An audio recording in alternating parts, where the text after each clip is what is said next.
Olá, eu sou o Yuri Hanati, você está no canal da Tag Experiências Literárias. Vamos agora falar sobre a nossa viagem ao interior do Rio Grande do Sul, que Carol Ben-Simon nos conduziu por Em Todos Nós Adorávamos Cowboys, no nosso quadro Resenhas e Reverberações. Queridos, Carol Ben-Simon, uma romancista brasileira viva, que é uma escolha muito feliz da Tag de fazer essa celebração dos nossos autores nacionais, das nossas autoras nacionais, principalmente no momento em que é um momento das mulheres, né, um momento da literatura feminina, com uma qualidade sempre muito boa. E é sempre bom lembrar esse livro aqui, que não é exatamente um livro antigo, mas assim, também é um livro que teve o seu momento, né? Ele foi lançado ainda nessa década, mas foi lançado um pouco mais cedo.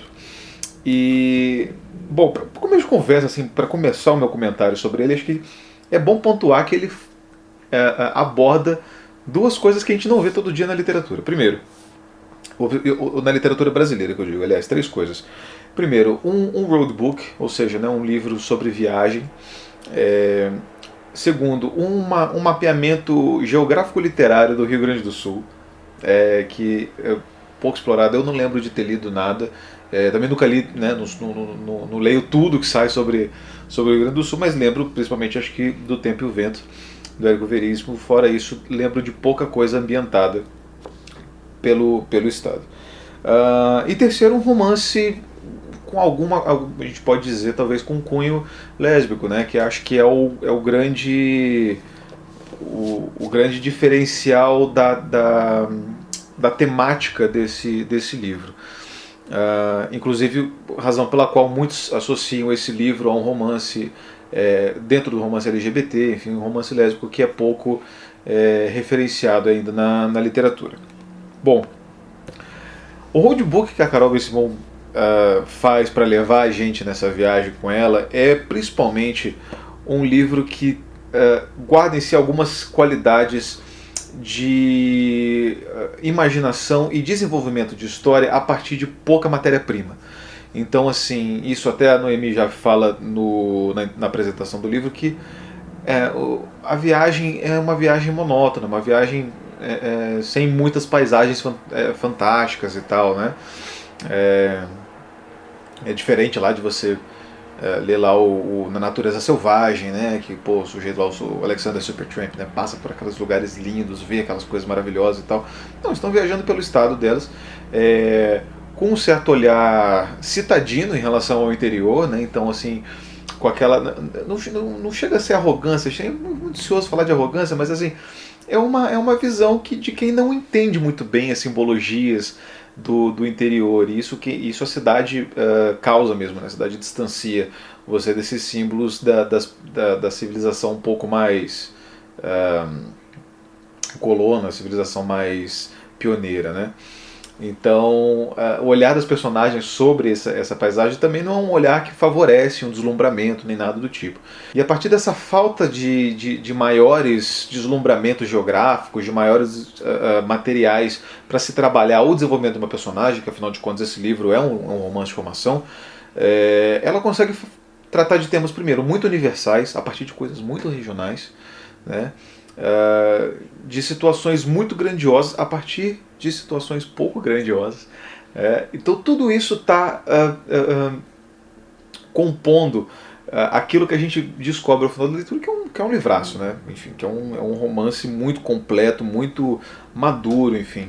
Por mais que ele tenha essa pegada um pouco mais jovem nas personagens, né? São personagens que, embora elas já sejam mulheres, enfim, não são mais adolescentes, mas ainda guardam em si uma certa imaturidade que vem a ser desenvolvida ao longo do livro. Eu acho que a personagem da Cora, principalmente, é uma personagem que a gente descobre essa maturidade dela de uma maneira muito bonita, né? A Cora, que vem de Paris porque o pai paga uma passagem para ela ver o nascimento né? Enfim, a Cora, relembrando a história, né? A Cora tem um pai que se casou de novo com uma moça mais jovem, né? Acho que um pouco mais velha do que ela, ou quase da mesma geração que a Cora. E essa mulher vai ter um filho com esse pai dela, e o pai paga a passagem para ela vir de Paris, onde ela está estudando moda, para que acompanhe o nascimento do meio-irmão dela, enfim, daquela coisa. E ela usa essa viagem não para acompanhar o nascimento do meio-irmão, mas para fazer essa viagem que já tinha havido sido feito, planejado muito tempo antes, com a Júlia, amiga dela. Então veja, existe um elemento de maturidade nessa atitude da Cora, de pô, né, o pai foi lá, pagou porque queria que ele estivesse ali em família naquele momento especial, ela foi lá e fugiu. Fugiu de uma maneira bem simbólica, inclusive, que é fazer uma viagem sem rumo. Né? O que é a viagem sem rumo, se não um atrelamento assim do teu, sei lá, de um senso assim, você sente que está perdendo a liberdade, sente que as responsabilidades estão chegando na sua vida, então para você tipo tirar a cara disso aí você faz uma viagem sem rumo para você sentir o gosto da sua liberdade ainda, né? De alguma maneira assim.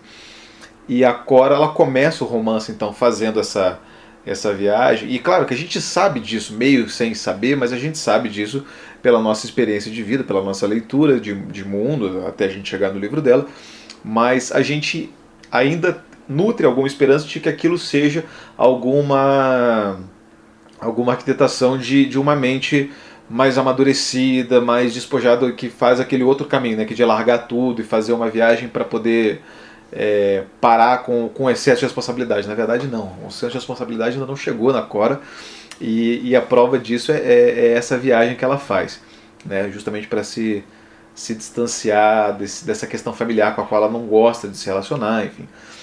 E a Cora começa o livro muito forte, muito, muito empoderada. Os comentários dela, aliás, eu acho que é o grande barato do livro, assim, são os comentários da narradora sobre as coisas, que são comentários meio sarcásticos, meio irônicos, assim. E eles não são ríspidos nem nada do tipo, mas eles são cáusticos ainda assim. Mas são, de alguma forma, bem humorados. Então você vê assim ela falando, fazendo algum comentário sobre as estátuas que ela vê, enfim. E eu sempre vejo a personagem falando isso meio com um sorriso no canto da boca, assim, meio querendo mostrar uma certa superioridade simbólica sobre aquilo ali, mas não de uma maneira agressiva, de uma maneira divertida, assim. Eu acho que é uma personagem principalmente divertida.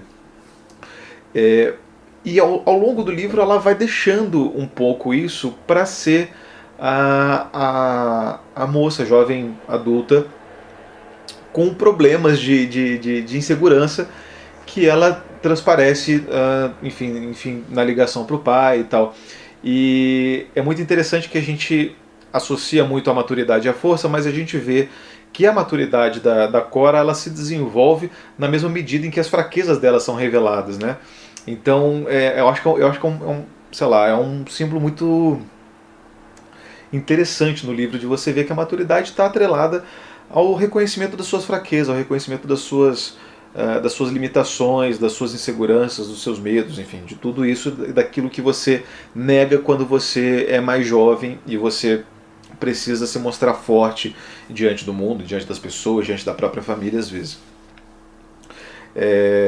Então eu acho que eu achei sensacional esse desenvolvimento da personagem, né? Porque afinal de contas, como eu falei, é um livro de desenvolvimento de personagem, e esse desenvolvimento ele acontece nessa viagem sem rumo, né? Por fim, o relacionamento da Júlia com a Cora, que é um relacionamento que foi requentado, né? Enfim, elas tiveram um caso anterior, e a Júlia seguiu, né, na sexualidade desenvolvida dela, e a Cora seguiu na sexualidade desenvolvida dela, e a Júlia tendeu a encarar a experiência que ela teve com a Cora como uma fase, começou a sair com caras, etc.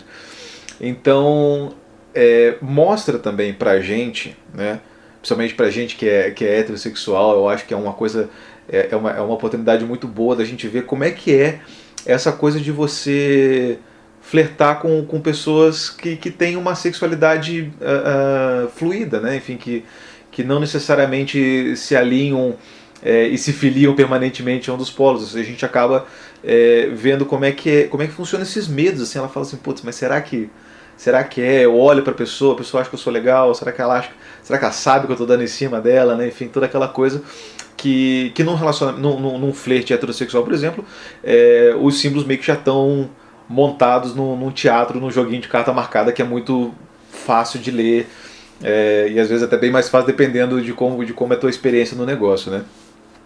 Mas eu achei sensacional assim essa insegurança da Cora passar por essa relação que ela teve com a Júlia também, e a Júlia a partir que sempre se coloca de uma maneira um pouco mais fragilizada na história, sei lá, talvez porque a gente não veja a voz dela tão nitidamente quanto a gente veja da Cora, ela acaba se mostrando mais decidida naquilo que a Cora temia que ela não fosse decidida.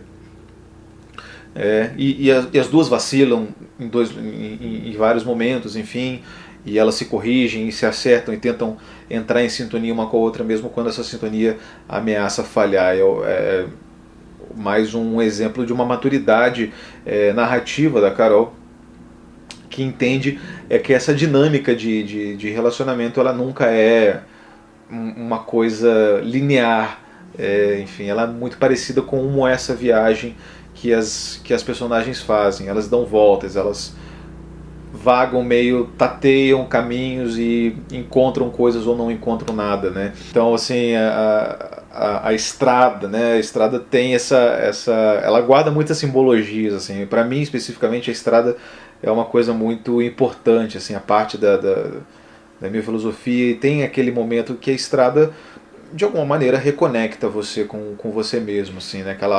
Aquele momento em que você está lá, que você, enfim, já leu o seu livro, se você não está dirigindo, ou se você está dirigindo, já ouviu todos os seus discos, já passou por tudo, já não tem mais nada para fazer enquanto você está dirigindo, e você entra em lugares que você se recusa a acessar em ambientes normais, né? Eu acho que sempre rola isso, pelo menos para mim, assim, em viagens. Então acho que o desenvolvimento que a Carol sugere nesse livro por parte das personagens calha bem de ter o seu pretexto nessa viagem que ela faz. Acho que é matador assim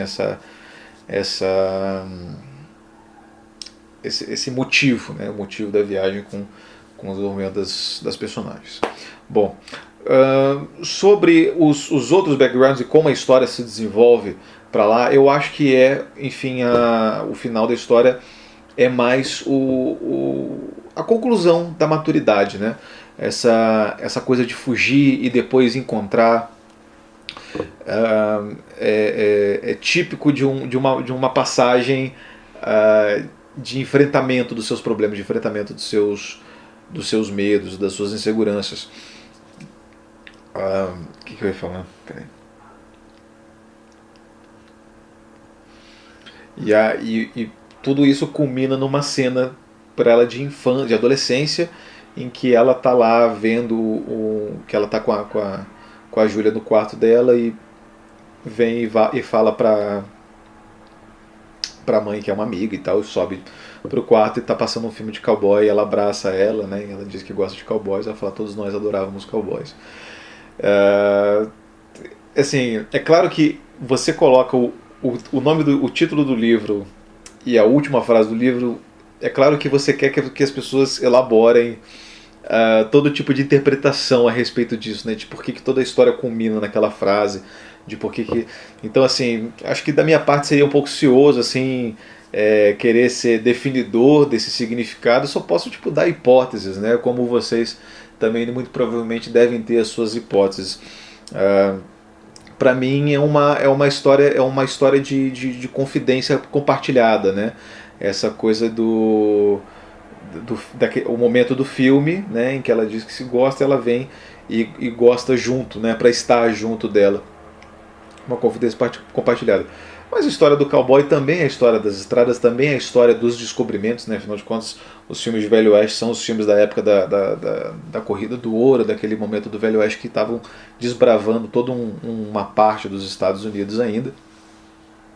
E essas aventuras, essas coisas, não só são, de certa maneira, a antítese do livro da Carol, que é um livro em que as pessoas só viajam e se passam alheios a tudo aquilo que a gente entende como uma história de cowboy, que é uma história que tem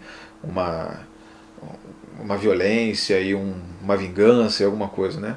Quando muito é mais uma redenção que a história de cowboy proporciona, né? Uma redenção parecida com a redenção delas, mas uma redenção que está ligada principalmente a esse descobrimento, a esse momento de descoberta de um território, né? Como a viagem delas. Então, acho que era isso que eu tinha para falar para vocês. A partir daí, a gente, claro, né, conversa mais sobre a leitura do livro e queria também que vocês comentassem sobre o que vocês acharam, né, quais são os pontos que te chamaram a atenção nesse livro, que realmente, embora ele tenha pouca, como eu falei anteriormente, como ele tenha pouca matéria-prima para desenvolver uma grande história, ela tem momentos muito marcantes. Então, diga aí qual é o seu, vamos continuar conversando aqui, voltamos em próximos vídeos com resenhas, reverberações, pistas sobre as próximas caixinhas e vamos ficando por aqui. Um abraço, galera, tchau!